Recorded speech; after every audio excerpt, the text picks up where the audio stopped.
Let's spend a few minutes talking about a topic that is very closely related to market planning and analysis. That is market opportunity analysis.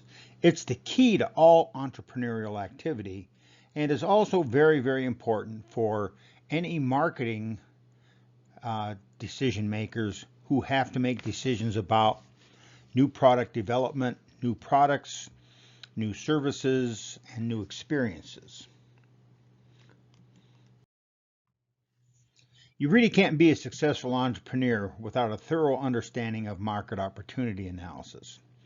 I'm reminded of a story about my friends at my local barber shop, which is located roughly in the area of Tropicana and Boulder Highway. I was sitting in there a few years ago getting ready to get my hair cut, and my barber's name back then was Janet. And so Janet was cutting someone else's hair, and in walked a young lady who her husband used to come and get haircuts there. And it was sort of like Old Home Week. They said hi to everybody, and the lady announced that her and her husband had rented one of the open units near the barber shop, and they were going to open a pizzeria.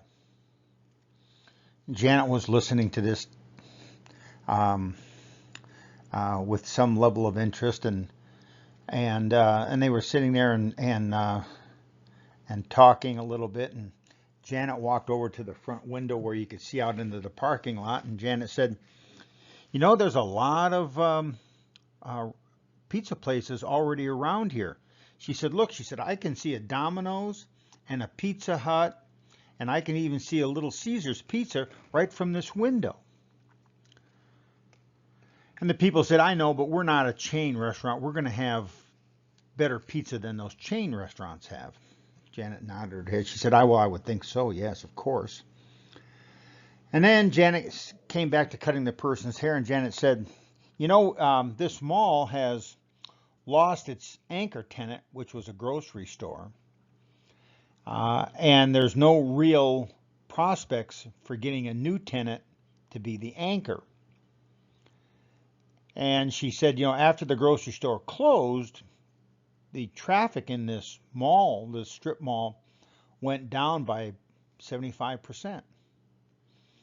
And the people who were getting ready to open the pizza restaurant said, "Well, that doesn't really matter because, we are going to have such good pizza that people will be looking to find our restaurant." Janet said, "Okay."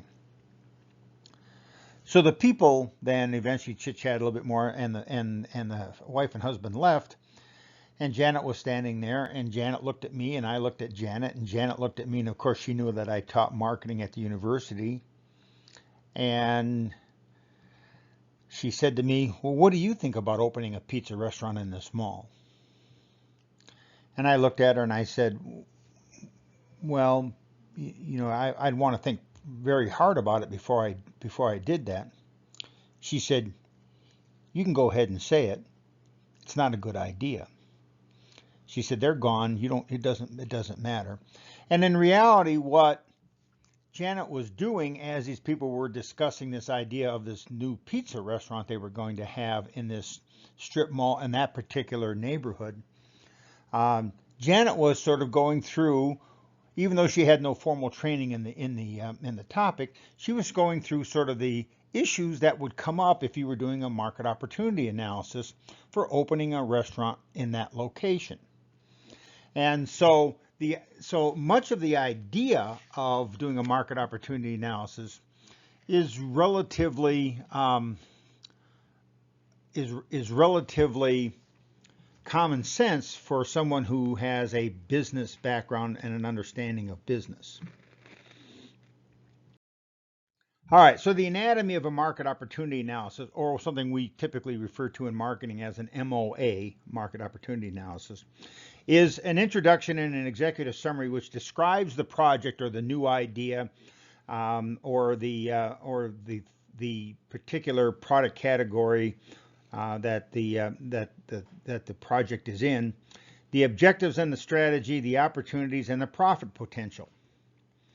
And this also typically includes the idea, a complete description of the idea, the problem, or the opportunity, a goal or purpose of the product or service. For instance, some products may be in the line to create upselling opportunities. Some may be put in the line to create cross-selling opportunities, or whatever the idea might be. And then, of course, there's the big idea, the competitive advantage, the unique selling proposition, the marketing strategy and its structure. That is there a reason for customers to purchase this product? Of course, the people in the pizza business were arguing that their pizza would be so great that people would come from near and far to get pizza there.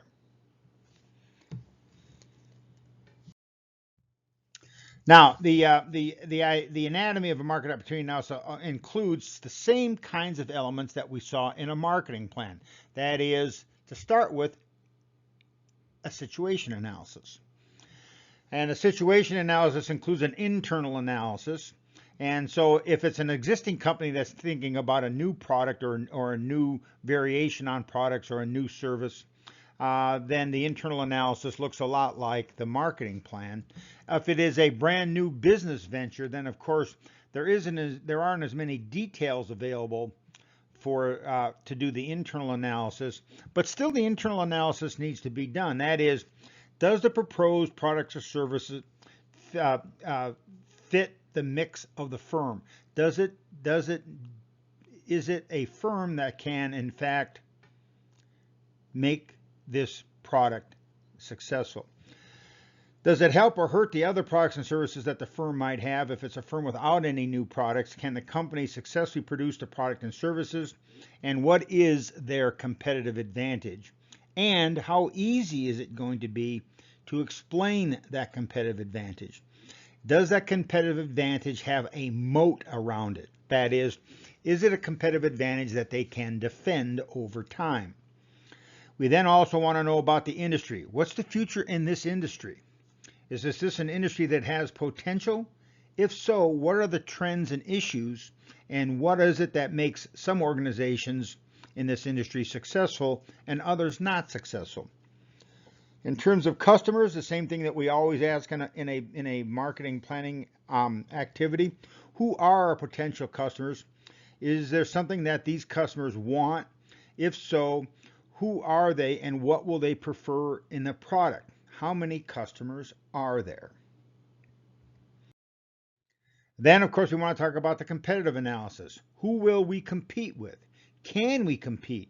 What makes our product special in the minds of the customer? That is, what is the element that we're going to position our product on and market against the competition? And then, of course, there's the macro environmental issues. In our case, an example of a macro environmental issue was the fact that Janet was trying to politely tell these people that this is basically a dead strip mall. That is a strip mall with very little traffic, and when there is traffic, it's to go to a very specific unit. In their particular strip mall, probably half of the storefronts are empty, with others probably likely to close in the near future. And then, of course, becomes the best way to make this idea successful. So we have an idea. The real question is, what's the best way for us to put together our resources and the 4 P's of marketing: the product, the place, the price, and the promotion, to make this idea successful? Who's the target market? What is the product exactly going to look like? What are our pricing policies going to look like? And how will we be successful with them? Promotional strategy and distribution decisions. We need to do a demand analysis. That is there a way to make sure that there is enough demand to sustain this business over time? And then, of course, we have the conclusions and the final recommendations in terms of the best way to exploit the market opportunity that we are identifying. In summary, performing market opportunity analyses is the single most important skill for both entrepreneurs and all marketing decision makers. The single most important decision that all marketers must make is, which products to offer, and how to best bring them to market to increase the likelihood of being successful and sustaining the business. So, what happened to that pizza restaurant? Well, it opened. I stopped by with my wife, and we had pizza there. The pizza was fine. It was good pizza. It wasn't worth me driving all the way over from my house to get it on a regular basis. But the restaurant stayed open for about 6 or 7 or 8 months. It closed abruptly. The people who owned the restaurant took the oven and left, of course, everything else there, and skipped out on rent payments and I'm sure back rent. Uh, and the fact is that I don't know how much money they had spent on the whole restaurant and all of their efforts, but it certainly wasn't successful.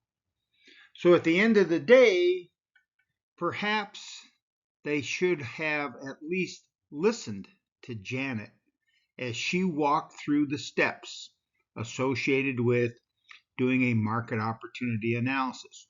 And it is an important skill that you, as a graduating marketing professional, need to have in your skill set. And so we will spend some time this class and this summer working on the idea of doing market opportunity analyses.